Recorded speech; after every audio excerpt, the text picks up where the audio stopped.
sedikit kalah dengan Onyx. Tapi semuanya itu ada di draft yang sesungguhnya laga Royal Derby. Mari kita saksikan di Lane of dan untuk seluruh penonton sahabat Mobile Legends di kolom komentar. Ramaikan dengan emoji tepuk tangannya. Let's go to the Lane of Down. Oke, kita lihat ya. Ini dia pertarungan yang dari tadi ditunggu-tunggu.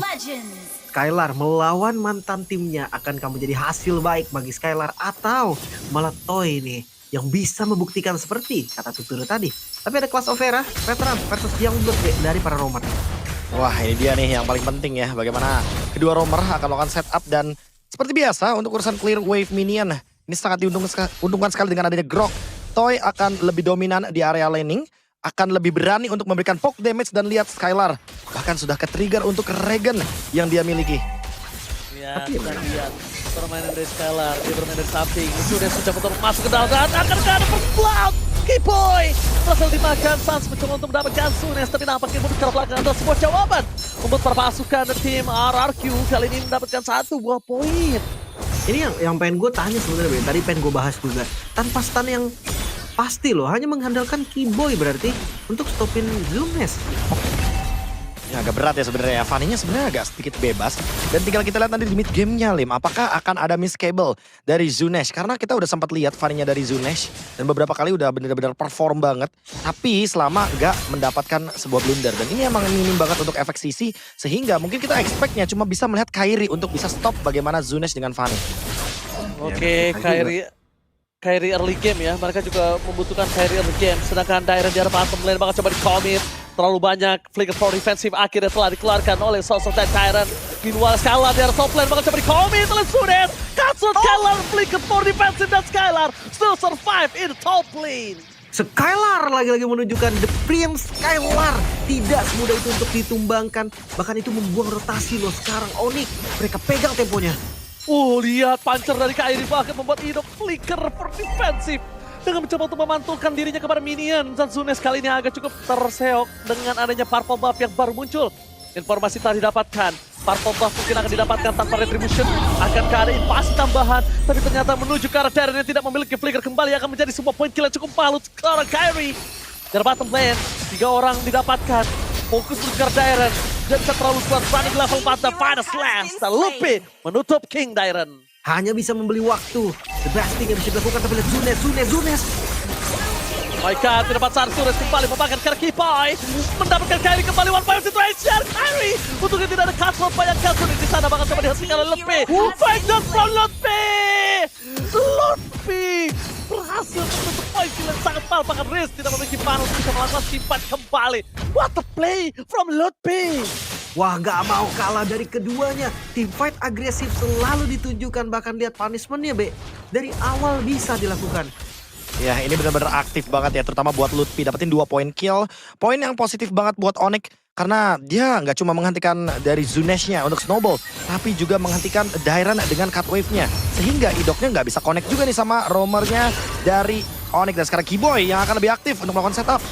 Oke, Keyboy bakal mencoba untuk menabrak. Mereka tahu Zunes tidak memiliki karakter buff. Juga ke depan sana. Sekalipun dia memakan karakter Kairi, nggak terlalu bisa dikunci. Ingat, Kairi dengan Lancelot-nya. Ini legend sekali. Jangan lupakan hal tersebut. Dan Lutfi bermain seakan-akan dia seperti Lancelot. Dia juga bisa loncat ke kiri, ke kanan. Dan ini dia emblemnya Profesor KB. Ini kalau ngomongin soal emblem ya. Basic Common, Tenacity, Dairen itu aja pun tembus loh tadi di bagian bottom lane.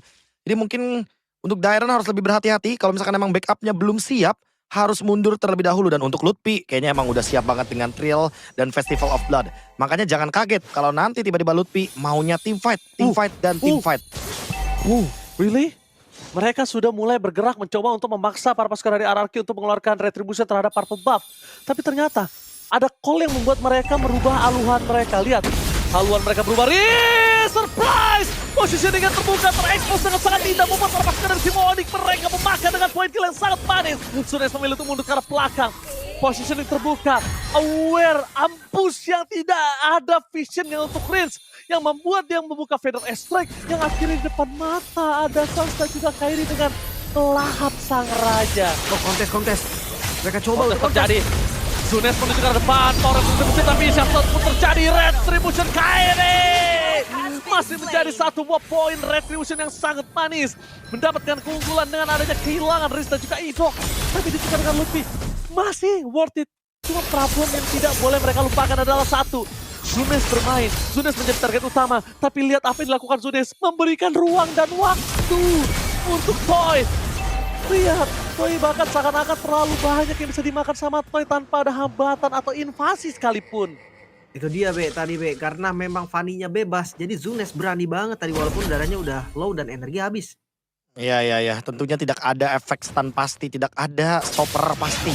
Cuma masalahnya gara-gara dapetin 2 turtle ini bener-bener lo lihat Skylar yang awalnya kena poke banyak banget. Dia unggul level sekarang. Bener-bener kesusul dan Onyx distabilkan ekonominya hanya karena retribution dari Kairi. Dan kita bisa melihat sendiri di sini Dairon pun kayaknya bakal susah banget untuk open vision ketika Rins tadi udah sempat spot. 1v1. Oke, one by one situation Skylar.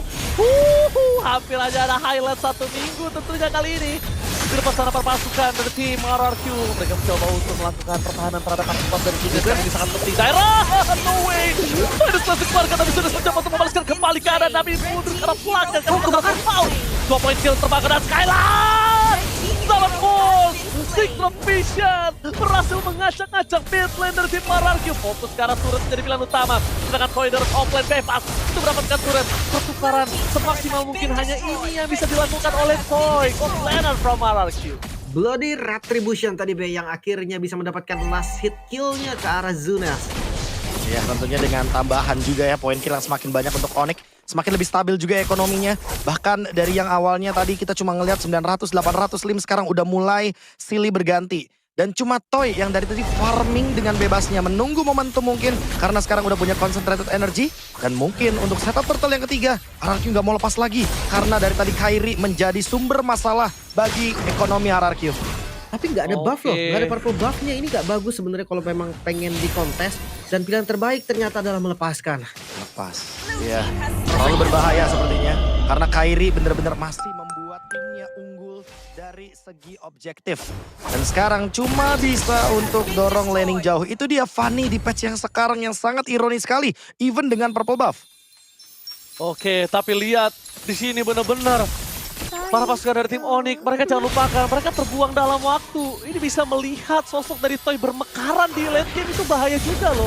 Karena kondisinya Skylar sekalipun gak bakal sempat untuk menahan damage yang diberikan oleh Toy. Lihat free hit dari belakang, keyboard dari pilihan utama. Lutfi pada setelah keluarga, tapi Toy masih bertahan.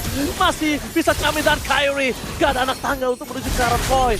Itu dia, sedangkan Lutfi dengan satu final slash yang menutup pasukan RRQ. Masih lebih, Skylar tertutup dengan adanya satu tembok Idok tidak membuat Skylar bisa dimakan.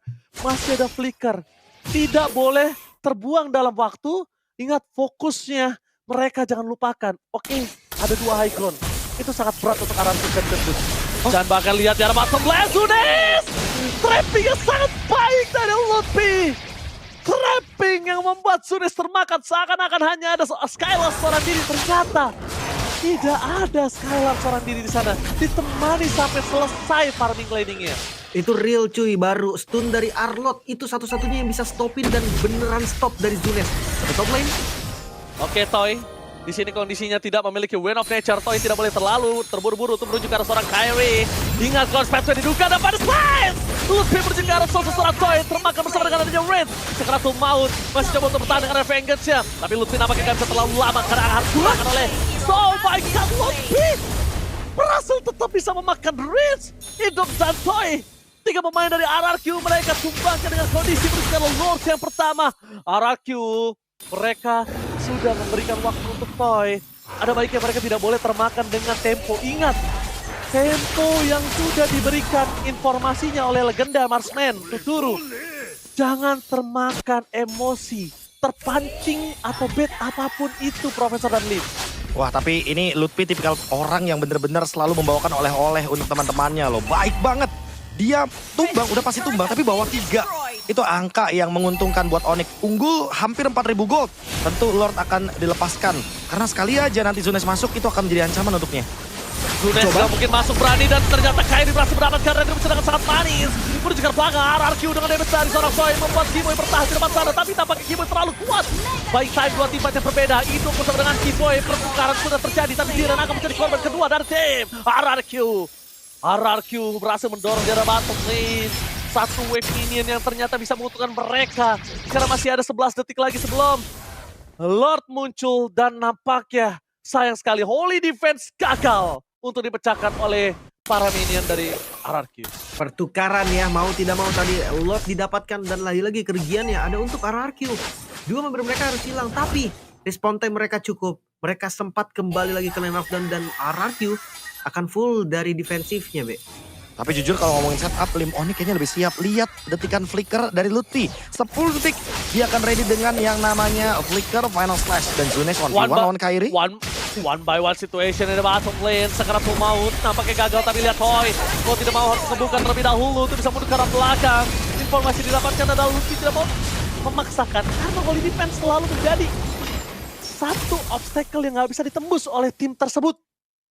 Oke, ini kelihatan ya memang dari Lord pertama, Onyx pun sadar kan, Be, dia nggak bisa terlalu expect untuk sampai best turret, makanya mereka lumayan pelan. Iya, mereka step by step banget. Mereka tahu persis kalau misalkan mereka harus nungguin tectonic charge-nya terlebih dahulu untuk Idok. Karena itu bisa menjadi salah satu game changer. Dan ingat, satu winning condition juga dari Onyx. Respect hero momentum dari Idok.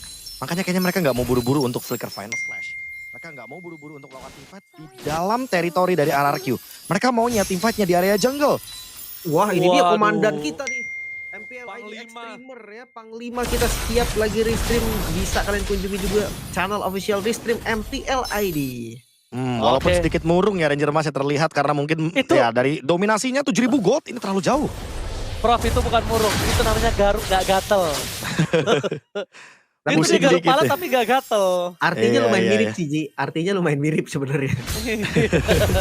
Ya tapi terlihat ya emang dominasinya sangat-sangat total banget dan emang satu-satunya cara untuk bisa bertahan dari Zunes itu emang cuma ngedorong landing bawah. Itu pun dia kalau nggak ketemu sama RRQ mungkin Kairi terutama di sini yang bisa nge-spot split push tersebut. Gila. Itu Zunes pas banget momentumnya. Coba Zunes agak tahan sedikit. Mungkin kasusnya berbeda tuh. Oh, Dairon kayaknya agak cukup sakit dihantam oleh mantan timnya. Lihat di depan sana Dairon seperempat darah setelah dikeluarkan. Ditutup jalannya Kiboy nggak bermasalah. Memang Kiboy hanya cuma sebagai badan terpasukan dari tim RRQ. Dan Rinsa Keratul mau dengan satu Tonros di ujung saja. Bayangkan kalau itu full stack, Tonrosnya di tengah bisa jadi loh. Rins dengan Retribution Flame-nya itu bisa tumbang. Itu udah hampir banget sih. Damage yang sakit banget. Itulah yang gue bilang Lancelot. Kena nerf, iya kena nerf. Tapi damage-nya itu tetap sakit. Masih sesakit itu. Bahkan lihat Lord, RRQ. Kali ini mereka harus tetap coba untuk kontes, Be. Gak boleh dilepas dengan free. Ya setuju One by one karena situation di mid lane. Oh. Di mid lane. Oh, tapi nampaknya Zunes nggak berhasil kenain Kairi. Masih bisa dihindari dengan Red Tonros. Tapi lihat Rins membuka pada strike Kairi. Target utamanya menuju ke Rins. Menutup warung ini memiliki dari Rins. Tapi para pasukan dari tim RRQ. Mereka harus mundur mendadak. Mereka nggak punya source skill lagi. Selain dari Idok, apakah Idok mampu Zunes. berhasil mendapatkan itu dia? Tektonik yang berhasil membuat para pasukan dari tim Onyx porak-poranda. Hanya Kibo yang bisa mereka dapatkan. Karena kalau misalnya mereka masih mau lebih, pertukarannya adalah dengan mereka akan tumbangnya lebih banyak. Dan itu nggak baik ketika Lord di tangan Onyx. Lord untuk Onyx. Ya, tadi ada pencobaan juga Zunes. Sayangnya steel cable pertamanya miss. Makanya dia nggak berhasil terbang ke Lord tadi. Tapi kita bahas soal high ground defense BRRQ. Mereka punya dua sebenarnya. ya mereka punya Varsha, mereka punya Nathan juga. Kita tahu bagaimana powerfulnya Nathan apalagi di atas menit 15. Tapi ingat ini damage dari Skylar harus di-respect. Skylar! Damage yang terlalu besar ditargetkan oleh seorang Zunes. Dia masih bisa bertahan di depan sana. Damage dari Skylar walaupun bukan dia mengeksekusi. Tapi lihat betapa sulitnya mengembangkan Skylar dengan masih ada 4-0-3. Rins masih bergerak belakang. Tidak ada Final Strike. Tapi Joy di sini menjadi salah satu target untuk Final Slam! Lutfi! Astaga Lutfi! Memporak-porandakan pertahanan dari RRQ dengan high ground yang mereka miliki. Astaga Lutfi! Damage yang terlalu sakit dan bisa dibendung. Fokus poin saja mengejar best student. Gak boleh apa terjadi. Dan Royal Derby di game yang pertama. Diporak-porandakan wipe out hampir terjadi. Dan sorry to say, RRQ berlutut di game yang pertama. And Onyx take the lead.